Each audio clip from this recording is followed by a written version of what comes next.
चीता अफ्रीका और एशिया के जंगलों में पाया जाने वाला एक कार्निवरस है, यानी कि मांसाहारी। ये मेनली सदर्न और ईस्टर्न अफ्रीका में रहा करता है, लेकिन ईरान में भी इसके घर हैं। यूं तो इसे खुले घास के मैदानों में रहना बहुत पसंद है, लेकिन इसके बावजूद ये सवाना, श्रुबलैंड और हॉट डेजर्ट्स में रहने के तरीके भी जानता है। लेकिन क्या ये दहाड़ना जानता है? बिल्कुल भी नहीं। लायन, टाइगर, लेपर्ड और जैगुआर जैसी बिग कैट्स की तरह चीता दहाड़ नहीं सकता, लेकिन एक डिफरेंट सा साउंड निकालता है जिसे कह सकते हैं पर। इसके वॉइस बॉक्स यानी लैरिंग्स में केवल 1 पीस हायोइड बोन होती है, जबकि लायन और टाइगर जैसी बिग कैट्स के वॉइस बॉक्स में 2 पीस हायोइड बोन होती है, जिसके दम पर वो दहाड़ पाते हैं। इसी मेन डिफरेंस की वजह से चीता को बाकी बिग कैट्स के साथ पैंथेरा जीनस में शामिल नहीं किया गया है, और इसे एक अलग जीनस में रखने का एक और रीजन इसके क्लॉज है, क्योंकि केवल यही है जो बाकी बिग कैट्स की तरह अपने क्लॉज को पूरी तरह रिट्रैक्ट नहीं कर सकता। इसलिए इसे जीनस एसिनोनिक्स में रखा गया है, जिसमें शामिल होने वाली ये अकेली लिविंग कैट स्पीशीज है। इसकी स्पीशीज जुबेटस है और लैटिन में इस वर्ड का मतलब माने होता है। ये नाम चीता के कब्ज के शरीर पर पाए जाने वाली माने यानी घने बालों की वजह से दिया गया है, और इस तरह चीते का साइंटिफिक नेम है एसिनोनिक्स जुबेटस। चीते को इसकी रफ्तार और खूबियों की वजह से अलग अलग सिविलाइजेशंस और कल्चर्स में पावर, स्पीड, अडेप्टेबिलिटी, परसिस्टेंस और फोकस का सिंबल माना गया है। इसे बहुत से आर्टिस्टिक वर्क्स, खासकर पेंटिंग्स में दर्शाया गया है। इंसानों से इसका रिश्ता 32,000 BCE पुराना है। अर्ली इजिप्शियन माइथोलॉजी में गॉडेस माफडेट का जिक्र है, जिनका सिर चीते का था और वो सांप और बिच्छू के काटने से बचाव करती थी। वो अपने फेयर जजमेंट और स्ट्रेंथ के लिए भी प्रसिद्ध थी। चीते का एवोल्यूशन लगभग 7 मिलियन साल पहले हुआ है। हालांकि ये माना जाता है कि चीते का ओरिजिन अफ्रीका कॉन्टिनेंट में हुआ होगा, लेकिन ओल्डेस्ट फॉसिल्स के हिसाब से ये नॉर्थ अमेरिका में ओरिजिनेट हुआ। तो आज से लगभग 10,000 साल पहले लास्ट आइस एज के एंड तक चीते एशिया, अफ्रीका, यूरोप और नॉर्थ अमेरिका में पाए जाते थे। लेकिन उस समय हुए क्लाइमेट चेंज ने मैमल्स की बहुत बड़ी संख्या को गायब कर दिया, इसलिए चीते के इलाके और संख्या भी सिमट गए। चीता वर्ड हिंदी के चीता शब्द से बना है, जिसका मतलब होता है स्पॉटेड वन, क्योंकि चीते की बॉडी पर ब्लैक कलर के धब्बे नजर आते हैं। चीते का शरीर फरों से ढका रहता है, जिसका ऊपरी हिस्सा हल्के भूरे रंग के फरों से ढका होता है, जबकि निचला हिस्सा हल्का और सफेद रंग का होता है। इस पर राउंड या ओवल शेप के ब्लैक स्पॉट्स होते हैं, जो एक चीते की पहचान है, क्योंकि हर एक चीते के स्पॉट्स अलग होते हैं और किन्हीं भी 2 चीतों के ब्लैक स्पॉट्स सेम नहीं हो सकते, बिल्कुल जैसे हम इंसानों के फिंगरप्रिंट्स सेम नहीं हो सकते। तो ये ब्लैक कलर के स्पॉट्स जंगलों में सुरक्षित रहने के लिए, शिकार करने के लिए चीते की बहुत मदद करते हैं, क्योंकि ये कैमोफ्लेज की तरह काम करते हैं। यानी इनकी बदौलत चीते का शरीर आसपास के माहौल में इस कदर मिल जाता है कि दूर से देखने पर पता ही नहीं चलता कि यहाँ कोई चीता छुपा हुआ है। ऐसे में चीते के लिए शिकार करना आसान हो जाता है, और जब ये शिकार कर पाएगा तभी तो जंगलों में सरवाइव कर पाएगा। इसलिए ये छला वरण इसके लिए किसी वरदान से कम नहीं होता। बाकी बिग कैट से अलग इसकी लंबी और स्लेंडर बॉडी होती है, जो बहुत ही लाइट वेट होती है। अब तेज दौड़ने के लिए तो शरीर को हल्का ही होना चाहिए, और दौड़ने के लिए पैरों का मजबूत होना भी तो उतना ही जरूरी है। इसलिए इसके लेग्स भी बहुत स्ट्रॉन्ग होते हैं, जो कि इसे सुपर फास्ट स्पीड देते हैं। तभी तो ये 3 से 5 सेकंड के अंदर ही 0 से 80 किलोमीटर पर आवर की स्पीड पकड़ लेता है। चीते का हेड स्मॉल होता है और उस पर मौजूद 2 लार्ज आईज इसे मैक्सिमम बाइनोक्यूलर विजन प्रोवाइड कराती है, जिसके खुले मैदानों में भी शिकार का पता लगाना इस शिकारी के लिए आसान हो जाता है। तेज रफ्तार से भागते समय इसकी आंखों को निक्टिटेटिंग मेम्ब्रेन प्रोटेक्शन देती है। इसके फेस को देखने पर अगर कोई चीज सबसे पहले नोटिस में आती है तो वो है इसके ब्लैक टीयर मास्क, जो इसकी आंखों के इनर कॉर्नर से माउथ तक जाते हैं। माना जाता है कि ये मास्क चीते के फेस को सूरज की तपिश से बचाते हैं और उसका ध्यान शिकार पर ज्यादा बेहतर तरीके से केंद्रित करते हैं। इसके फेस पर विस्कर्स भी होते हैं, लेकिन ये लायन जैसी बिग कैट्स की तरह ज्यादा डेवलप्ड नहीं होते। इसलिए ये माना जाता है कि चीता रात में शिकार करने के लिए एक्टिव नहीं होता है।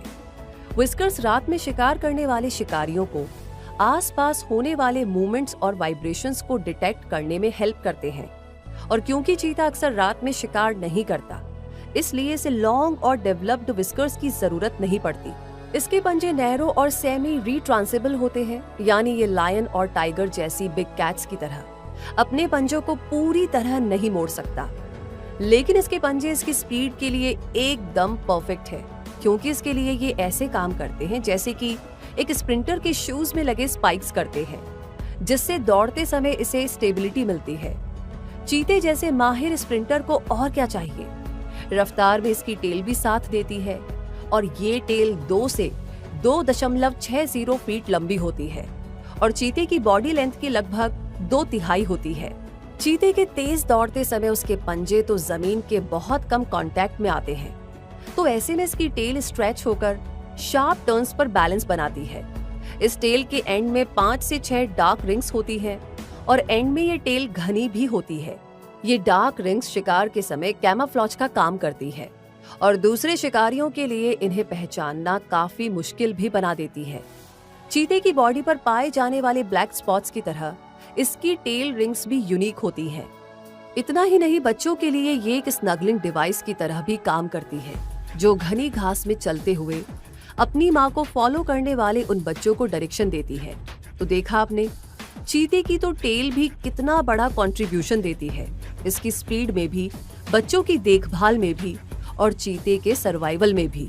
एक एडल्ट मेल चीते की बॉडी लेंथ 4 से 5 फीट तक होती है, शोल्डर से हाइट 2.2 से 3.1 फीट तक होती है और इसका वजन सब स्पीशीज के अकॉर्डिंग 21 से 72 किलो तक हो सकता है। चीते में सेक्सुअल डायमॉर्फिज्म पाया जाता है, यानी मेल चीता फीमेल से आकार में थोड़ा बड़ा और वजन में थोड़ा ज्यादा होता है। फीमेल के कंपैरिजन में इसका लार्ज हेड होता है, लेकिन इसके बावजूद मेल और फीमेल चीता में उतना ज्यादा अंतर नहीं देखा जा सकता जितना कि लायन जैसी बिग कैट स्पीशीज के मेल और फीमेल्स में देखा जाता है। अक्सर लेपर्ड को चीते का क्लोज रिलेटिव मान लिया जाता है, क्योंकि ये कुछ एक जैसे ही दिखाई देते हैं। लेकिन अगर गौर से देखा जाए तो इन दोनों में बहुत से अंतर देखे जा सकते हैं। जैसे चीते की बॉडी लॉन्ग, स्लेंडर और लाइट वेट होती है, जबकि लेपर्ड हैवी और बल्की नजर आते हैं। चीते की फेस मार्किंग्स जैसी कोई मार्किंग लेपर्ड के फेस पर नहीं होती है। चीते की बॉडी पर राउंड या ओवल शेप्ड ब्लैक स्पॉट्स होते हैं, जबकि लेपर्ड की बॉडी पर ब्लैक रोजेस शेप के स्पॉट्स होते हैं, जो कि काफी बड़े और अलग नजर आते हैं। इसके अलावा चीता अपनी स्पीड के लिए जाना जाता है और लेपर्ड अपनी ट्री क्लाइंबिंग स्किल्स के लिए। इसलिए अगली बार जरा गौर से देखिएगा, ताकि आप पहचान जाए कि आपने चीते को देखा है या लेपर्ड को। और अगर चीता कुछ हद तक किसी कैट से मिलता है तो वो है नॉर्थ अमेरिकन कूगर यानी प्यूमा और सेंट्रल और साउथ अमेरिका में रहने वाले जैगुआर अंडी। वैसे एक चीता सबसे ज्यादा अपनी दूसरी सब स्पीशीज से ही मिलता जुलता हो सकता है, क्योंकि चीते की 5 सब स्पीशीज होती है जो दुनिया के अलग अलग कोनों में रहा करती है। और ये सब स्पीशीज हैं Asiatic cheetah, north west African cheetah, south African cheetah, Sudan चीता और तंजानियन चीता। एशियाटिक चीता को ईरानियन चीता भी कहा जाता है। केवल ईरान में पाई जाने वाली ये चीता की सब स्पीशीज सबसे रेयर है, जो आज केवल ईरान के प्रोटेक्टेड एरियाज में ही सरवाइव कर रही है। इस चीते का हेड अपने अफ्रीकन कजिन्स के कंपैरिजन में स्मॉल होता है। इसके शॉर्ट लेग्स होते हैं और बॉडी पर थिक फर पाए जाते हैं, जो कि हल्के भूरे रंग के होते हैं। ये चीता 32,000 से 67,000 साल पहले अफ्रीका की चीता पॉपुलेशन से अलग हो गया था और आज ये एक क्रिटिकली एंडेंजर्ड सब स्पीशीज बन चुका है। अब जानते हैं नॉर्थ वेस्ट अफ्रीकन चीता के बारे में। तो इसे सहारन चीता और सेनेगल चीता भी कहा जाता है। नॉर्थ वेस्ट अफ्रीका के नेटिव इस चीते के शरीर पर मौजूद फर हल्के पीले रंग के होते हैं, जो डेजर्ट में रहने की इनकी मदद करते हैं। अफसोस है कि चीते की ये सब स्पीशीज भी क्रिटिकली एंडेंजर्ड है। अब बारी आती है साउथ अफ्रीकन चीता की, जो कि खतरे से तो बाहर है, क्योंकि इसकी पॉपुलेशन बाकी सब स्पीशीज के कंपैरिजन में ज्यादा है। चलो ये अच्छी बात है। इस चीते की सब स्पीशीज को नेमेबियन चीता भी कहा जाता है और ये ट्रांसवाल, नेमेबिया और कलाहारी में पाया जाता है। इसके शरीर पर गोल्डन या ब्राइट येलो कलर के फर पाए जाते हैं और ब्लैक स्पॉट्स भी काफी ज्यादा होते हैं। इस चीते की संख्या तो ज्यादा है, लेकिन ह्यूमन एक्टिविटीज के खतरों से ये भी अछूता नहीं है। इसी तरह सूडान चीता, जिसे सोमाली चीता, सेंट्रल अफ्रीकन चीता और नॉर्थ ईस्ट अफ्रीकन चीता भी कहा जाता है, वो भले ही एंडेंजर्ड नहीं है, लेकिन वल्नरेबल सब स्पीशीज तो बन ही चुका है। सेंट्रल और नॉर्थ ईस्ट अफ्रीका के सवाना, घास के मैदान और सूखे इलाकों में रहने वाले इस चीते की बॉडी पर थिक फर पाए जाते हैं और इसकी संख्या सूडान में तेजी से कम होती जा रही है, तभी तो ये वल्नरेबल बन गए हैं। और चीते की 5वीं सब स्पीशीज है तंजानियन चीता, जो केनियन चीता और ईस्ट अफ्रीकन चीता के नाम से भी जाना जाता है।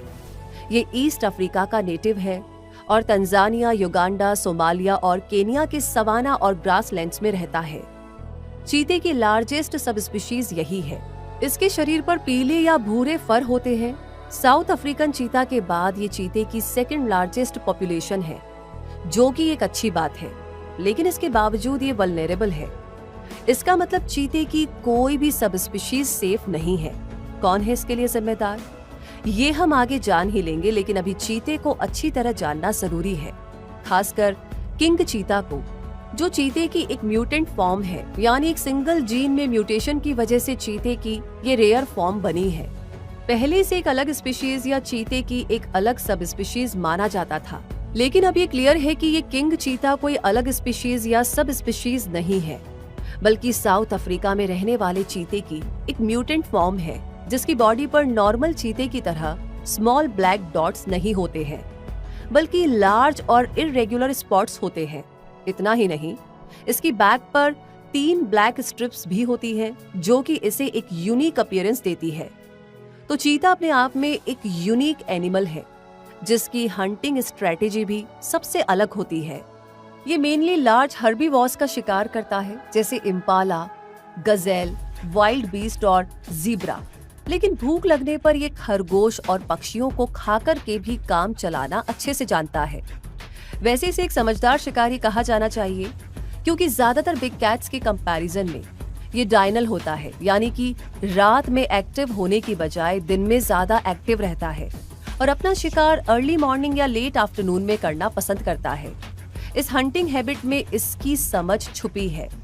ये जानता है कि लेपर्ड और हाइना जैसे शिकारी रात में ज्यादा एक्टिव रहते हैं और उस समय शिकार के लिए उनसे कॉम्पीट करना पड़ सकता है, लड़ना भी पड़ सकता है। कॉन्फ्लिक्ट में फंसने का खतरा ज्यादा है और हाथ आया हुआ शिकार भी हाथ से निकल सकता है, क्योंकि लार्ज कैट्स और हाइना की तरह इसके पास इतने लंबे नुकीले दांत और मजबूत पकड़ बनाने वाले जबड़े नहीं होते, जिनसे कि उन पर हमला करके ये अपना शिकार बचा सके। इसलिए ये अक्सर उनसे दूर रहना ही फायदेमंद समझता है और उस समय शिकार करने जाता ही नहीं है जब ऐसे शिकारी मैदान में उतरे हुए हों।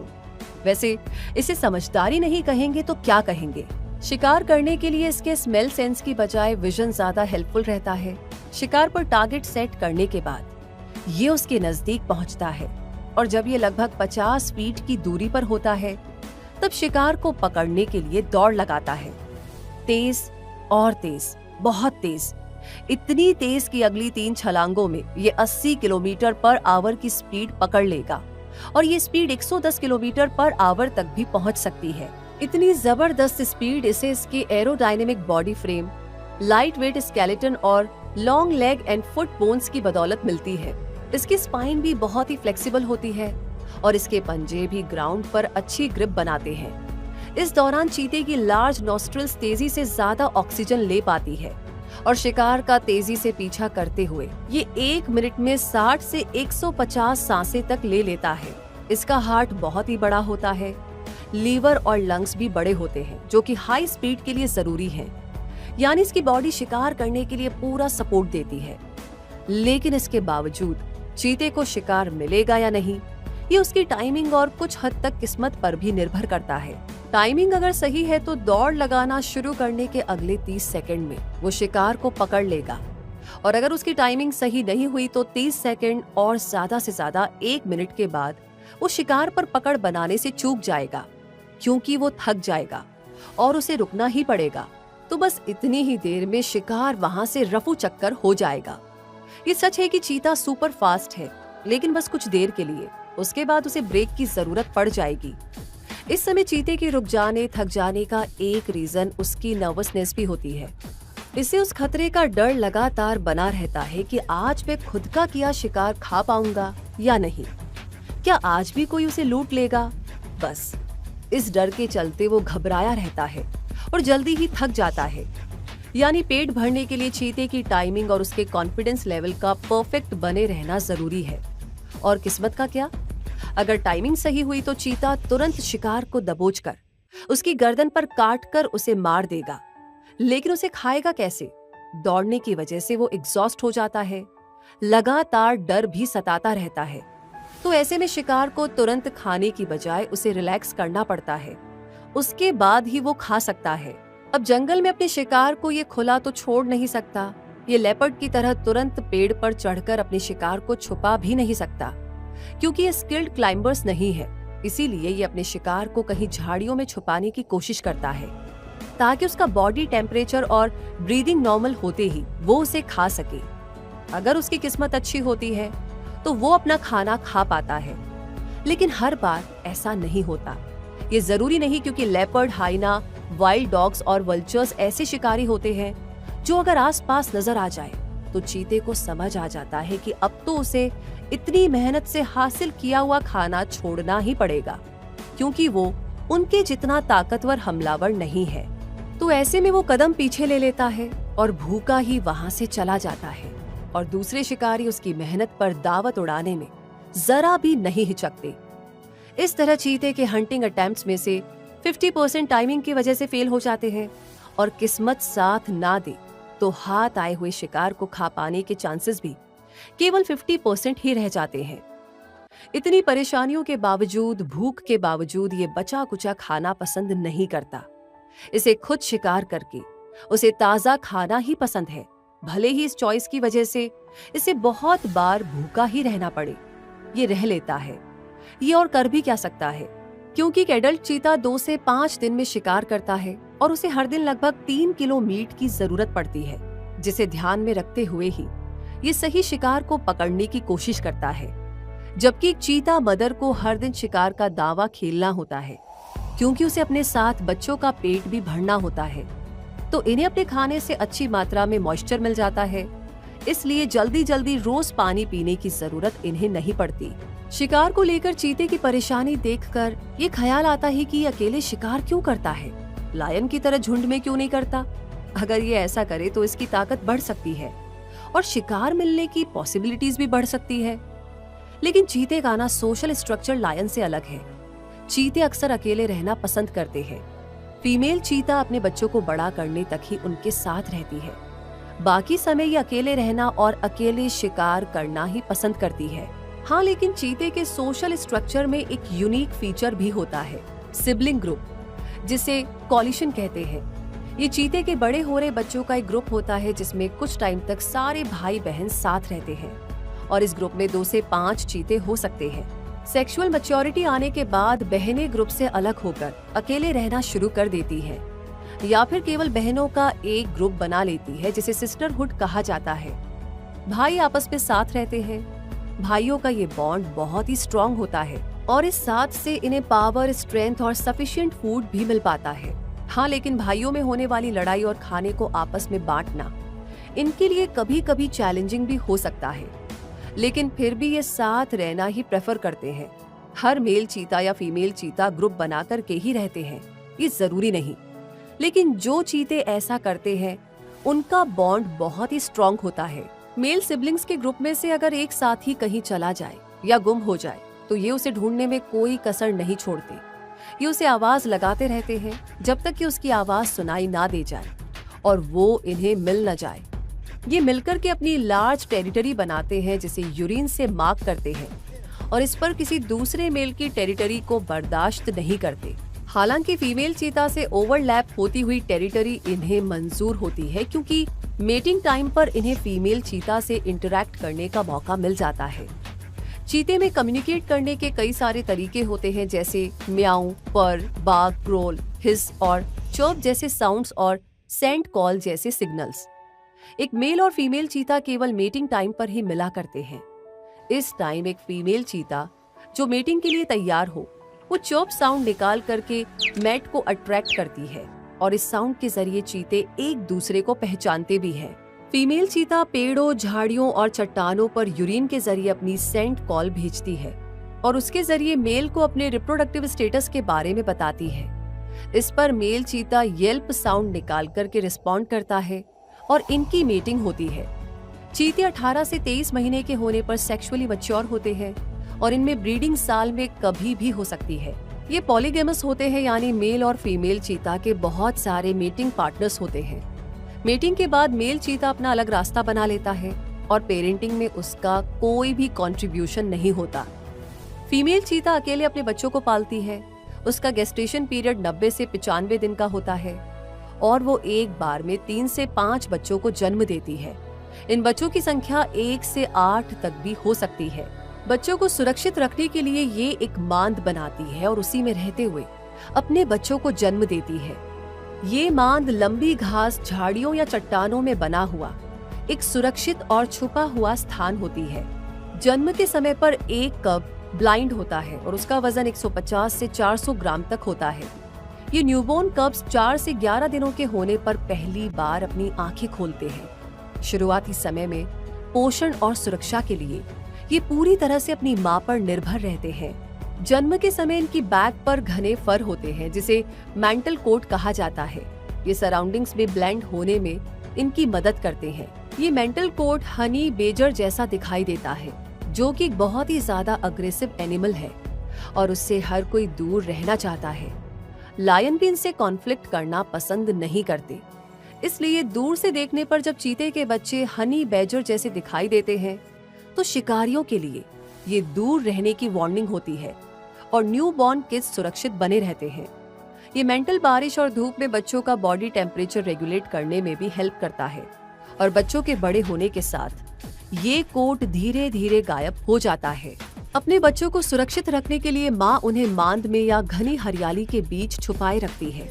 उन्हें बचाने की कोशिश में उनकी माँ रहने की जगह जल्दी जल्दी बदलती भी रहती है, ताकि अगर किसी शिकारी की नजर इन पर पड़ भी गई हो तो उसे कुछ हाथ ना लग पाए। इसके बावजूद चीते के बहुत ही कम बच्चे एडल्ट होने तक सरवाइव कर पाते हैं, क्योंकि इनके पीछे तो लायन के अलावा लेपर्ड और हाइना जैसे कई शिकारी होते हैं। इन चुनौतियों को पार करते हुए जो बच्चे सरवाइव कर जाते हैं वो 3 महीने के होने पर माँ का लाया सॉलिड फूड खाना शुरू कर देते हैं और 6 से 8 महीने के होने पर इनका माँ के साथ शिकार पर जाना भी शुरू हो जाता है। माँ इन्हें बचाव करने के अलावा सर्वाइवल के गुर भी सिखाती है। माँ जिंदा शिकार को इनके सामने लाकर इन्हें शिकार करने का प्रैक्टिकल करके दिखाती है। आपस में खेलते कूदते शैतानियां करते हुए ये क्यूट दिखने वाले बच्चे स्टॉकिंग, चेजिंग और हंटिंग जैसी सभी जरूरी स्किल्स सीखते जाते हैं और 1.5 से 2 साल के होते होते इंडिपेंडेंट हो जाते हैं। इसलिए इस उम्र में ये अपनी माँ से अलग हो जाते हैं या फिर माँ खुद इन्हें छोड़ देती है, ताकि वो उस पर निर्भर रहने के बजाय खुद अपने पैरों पर खड़े हो सके। इस टाइम ये बच्चे सिबलिंग ग्रुप बनाते हैं और साथ रहते हुए आगे बढ़ते हैं। इस तरह हर बच्चा अपनी जिंदगी में आगे बढ़ जाता है अपनी माँ की सीख के साथ और 14 साल की उम्र तक जंगल में रहते हुए अपने नए अनुभव बनाता है, नई जनरेशन्स को दुनिया में लाता है और उन्हें भी वही सीख देता है जो कि उसे मिली थी, सर्वाइवल की सीख। एक चीते को जंगल में रहते हुए लायन, लेपर्ड, हाइना जैसे कई दुश्मनों से बचकर जीना होता है और इसके लिए वो तैयार भी होता है, लेकिन इंसानी खतरे को शायद ये भांप नहीं पाता। ये समझ ही नहीं पाता कि अपनी जरूरतों को पूरा करने के लिए हम इंसान इसके नेचुरल हैबिटेट्स को हथियाते जा रहे हैं और इस वजह से इसके पास रहने की जगह ही नहीं बची है। इसके शिकार कहे जाने वाले जानवरों को इलीगल मार्केट में बेचने के लिए उनका इतना शिकार किया गया है कि चीते के पास खाने की भी कमी हो गई है।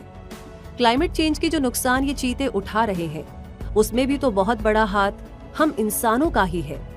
यानी हमारी वजह से आज चीतों के पास ना घर बचे हैं और ना ही खाना पानी। इंसानों के साथ होने वाले कॉन्फ्लिक्ट्स भी इनकी जान लेने वाले बन जाते हैं।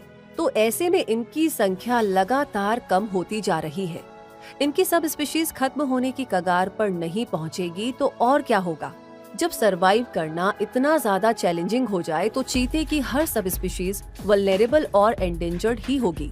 ये चीते हर्बीवोर्स की पॉपुलेशन को बैलेंस करके इकोसिस्टम में प्रेडेटर और प्रे के बीच के बैलेंस को मेंटेन रखना नहीं भूलते, लेकिन हम भूल गए हैं इनके कंट्रीब्यूशन को। तो अब बारी है गलती सुधारने की, इन्हें बचाने की और संभालने की। इसलिए चीते के कंजर्वेशन के लिए बहुत सारी ऑर्गेनाइजेशंस एक्टिवली काम कर रही है, जैसे cheetah conservation fund, wildlife conservation society, Namibian cheetah conservation group और अफ्रीकन पार्क्स, जो चीते के हैबिटेट को प्रिजर्व करने के लिए प्रयास कर रही हैं। चीते के शिकार को रोकने के लिए अपने एफर्ट्स तेज कर रही हैं और चीते के बारे में अवेयरनेस स्प्रेड करने में भी पीछे नहीं है। इसीलिए तो हर साल 4 दिसंबर को इंटरनेशनल चीता डे मनाया जाता है, ताकि चीते की रफ्तार को जानने वाले उसकी मुश्किलों को भी जाने और उन्हें दूर करने में तेजी से अपना हाथ आगे बढ़ा सके, बिल्कुल इसकी स्पीड की तरह। तो बताइए, आप भी करेंगे ना मदद इस सुपर फास्ट एनिमल की, ताकि ये तेजी से गुम होने से बचा रहे और हमेशा अपनी स्पीड के लिए जाना जा सके। हमें यकीन है कि आप वाइल्ड लाइफ और नेचर लवर होने के नाते अपना साथ जरूर देंगे। और ऐसी ही और भी वाइल्ड लाइफ डॉक्यूमेंट्रीज को देखने के लिए आप infinitystream.tv को एक्सप्लोर करते रहिए, क्योंकि यहाँ पर वो सब कुछ है जो आपके और नॉलेज के बीच के गैप को बड़ी आसानी से भर सकता है। धन्यवाद।